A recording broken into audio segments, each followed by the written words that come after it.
So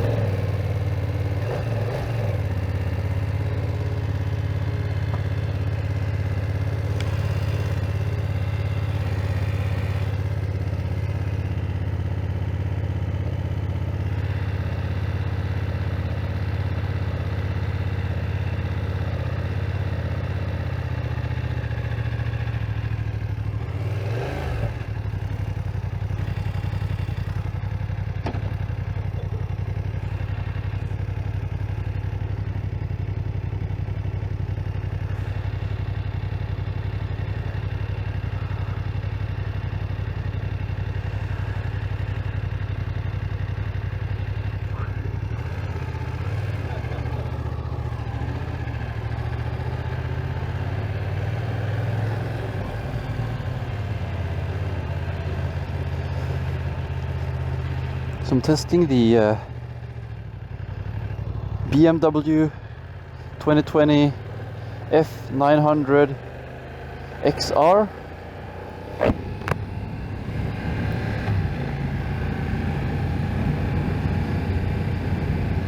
They didn't have the one with the full screen, which I actually, that was sort of the one I wanted, but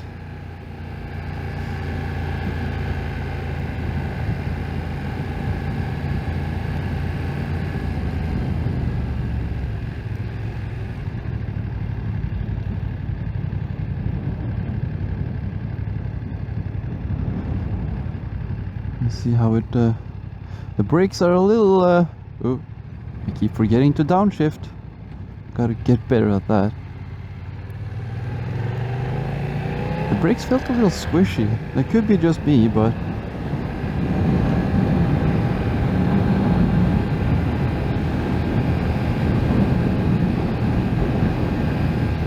so definitely a lot of vibrations.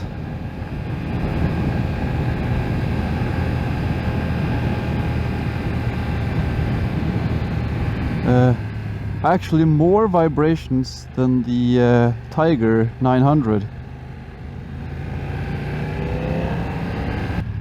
The brakes are a little, they're okay. They definitely do the job. They're just a little squishy. They probably get better when you heat them up, but it feels like they don't do a whole lot in the beginning. You sort of really have to give them a squeeze. You can still one finger squeeze them, no problem, but the Triumph was more instant braking. You sort of got the bite at once. This is you have like this much travel and then this much before anything actually happens, like real some actual braking takes place.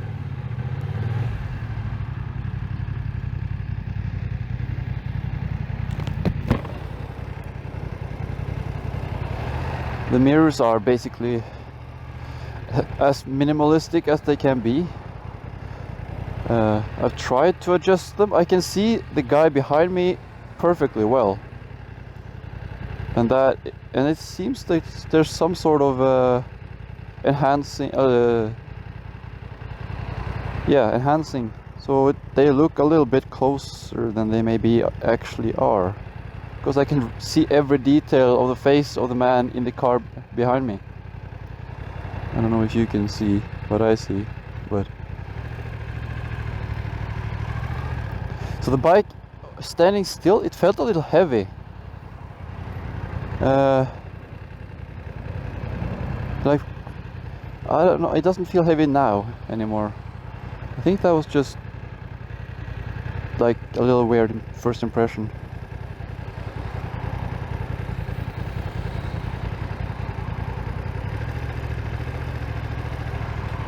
I'll try the different modes here.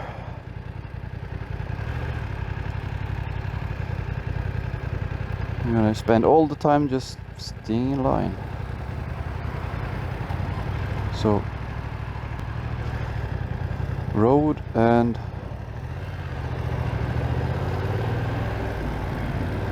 road.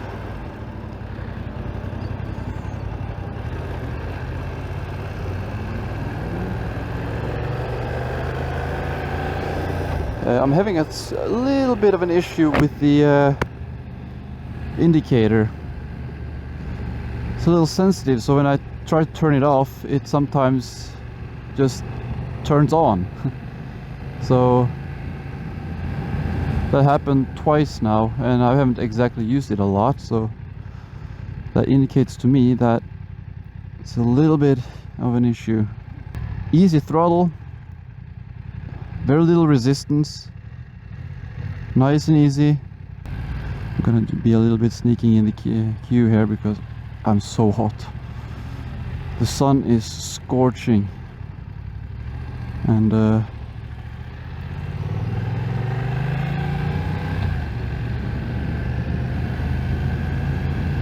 so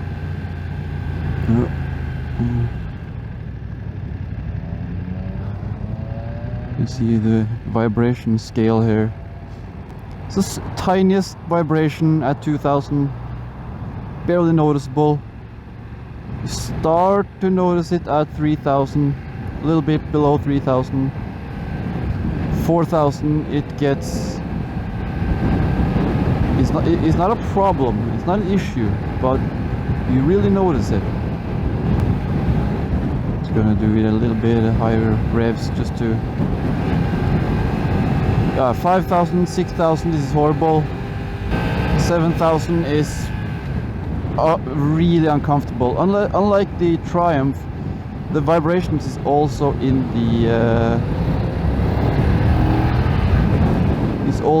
the seat. The seat isn't as comfortable.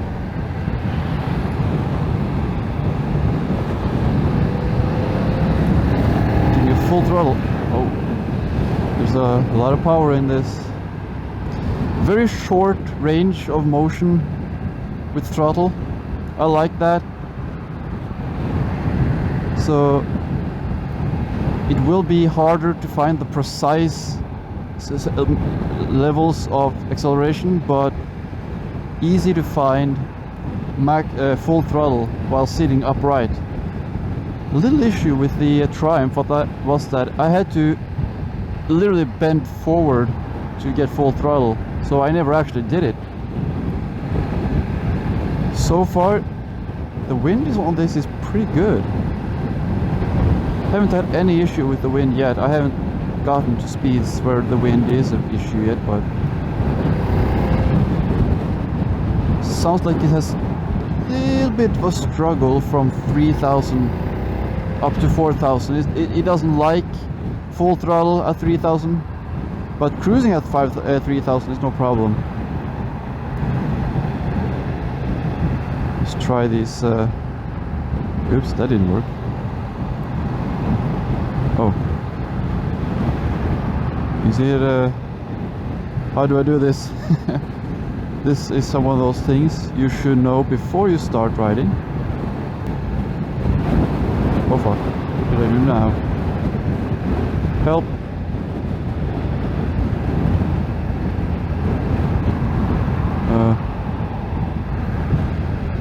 I can't get out of this. Does it go out? Oh, okay.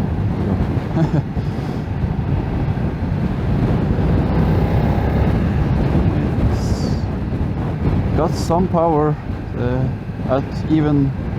I think it has 6 gears actually. So this would be cruising for most of the time. Because the windshield isn't the one I wanted, I'm getting a lot of wind. And reaching sort of cruising speeds there. Yeah, it's not bad. No buffeting whatsoever. Very stable air. Clean air. Let's see if I take it up to the top level here. Yeah, that creates a lot of buffeting. No keyless ignition. I don't like that. I don't know why they put keyless ignitions on anything. I've never heard one person say, I wish I had keyless ignition on my motorcycle. But I hear a lot of people say, I wish I had a key for my motorcycle. So I'm sort of creating a problem that wasn't there. Okay, third gear. Yes, a decent brake is just they don't really grab. Like in the beginning, you have to gradually squeeze a lot before they actually start really grabbing. So not sharp, no sharp brakes. Rear brake. Whoa. Okay, the travel is ridiculous. My foot is pointing almost straight down before the rear brake actually takes. I don't know if that's because... No, standing up I can't use the rear brake. My foot is like this and I can't use the rear brake. So I don't know if that's an adjustment thing. Could be that I can adjust that, but that's definitely a little disappointing. The brakes are really squishy. Plastic handguards. I mean, couldn't they at least put in steel handguards so they actually protect your hands and protect the levers? These are just going to break off the moment you fall. It's not going to do a whole lot.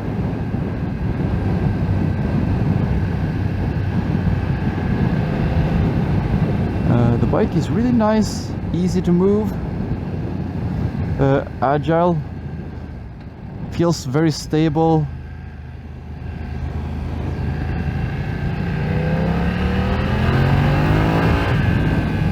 A lot of power on the lower gears, that's for sure.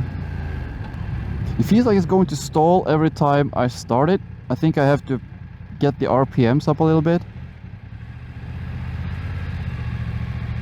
But very, very smooth throttle.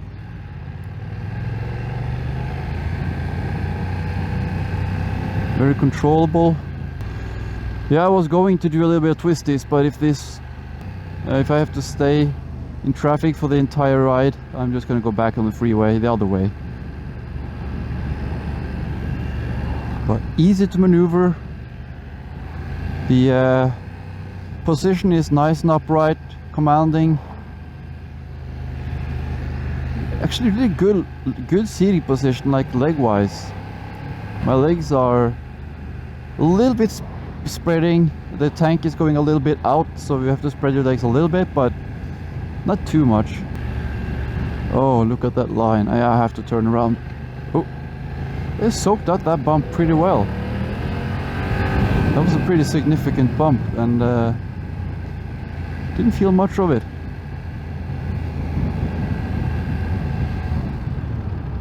First gear.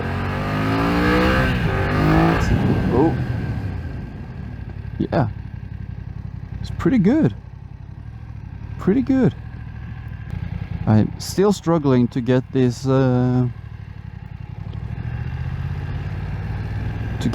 blinker to turn off. The dash is pretty, but I can't see anything because it's locked on me having to go to a gas station.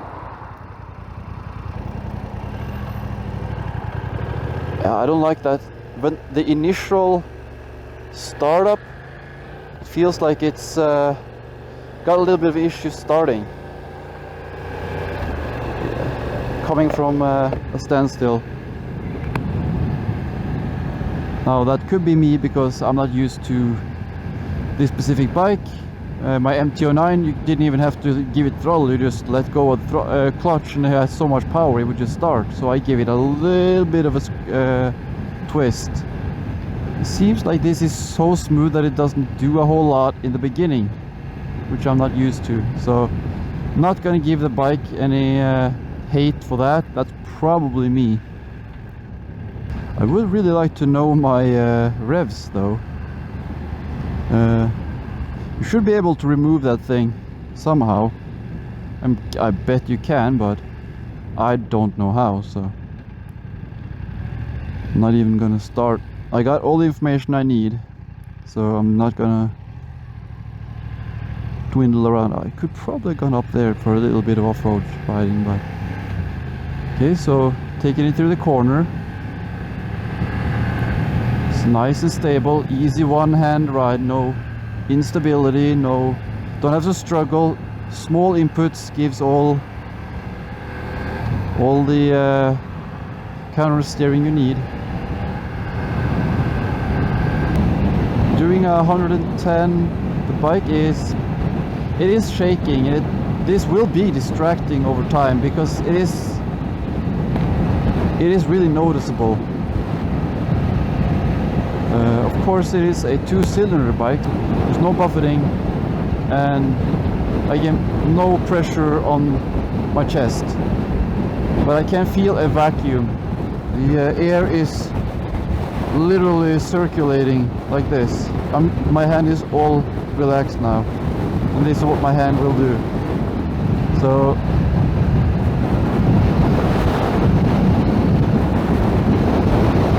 okay, the wind resistance is getting pretty bad right now, but still clean air, no problem whatsoever. All the power you'll need, even in 6th gear. You can easily pass someone. You see the speedometer going up, so not a problem. I'm completely relaxed. My arms are just dangling. I'm a little bit forward lean. Got my butt all the way back so I can get a little bit of a forward lean without having to sit right up upright. So you can see my arms are, I guess, like about 70 degrees maybe.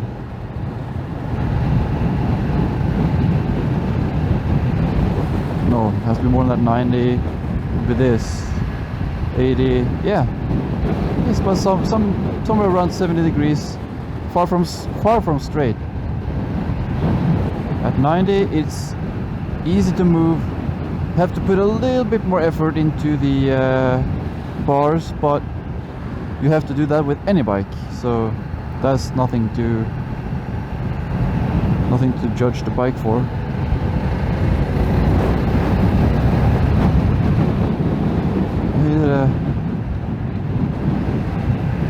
I would like to see the RPMs. That was a little annoying. That happened. Okay, rear brake if I can reach it. I almost managed to lock the rear wheel. Almost. I think it actually kicked in the traction control just at the end there.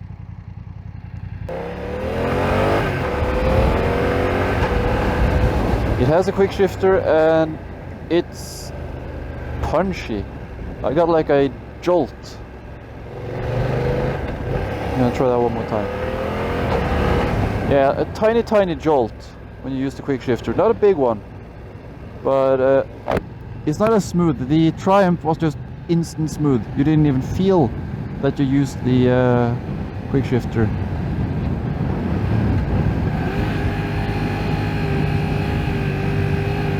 Yeah, at high RPM the vibrations are horrible. The fact that I can feel it in the seat and the tank, so my entire body from toes to head are shaking. I'm not a huge fan of that.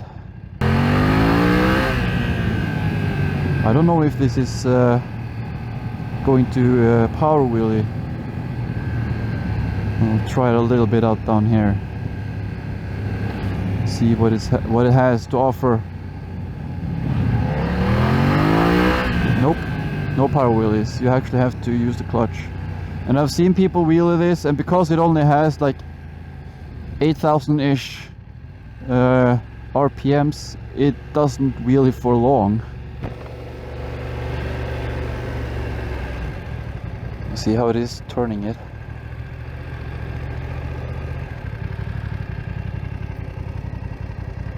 Yeah, nice and controllable. Good. Very good.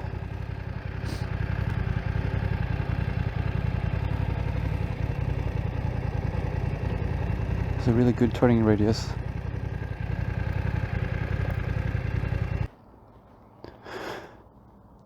center stand. Nice.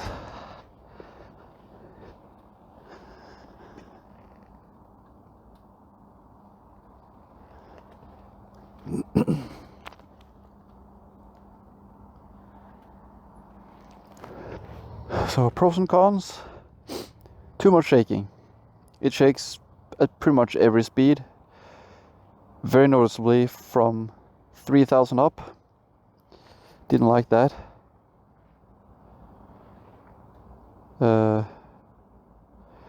I thought the brakes was squishy. And the rust. You see that? There's actually rust on the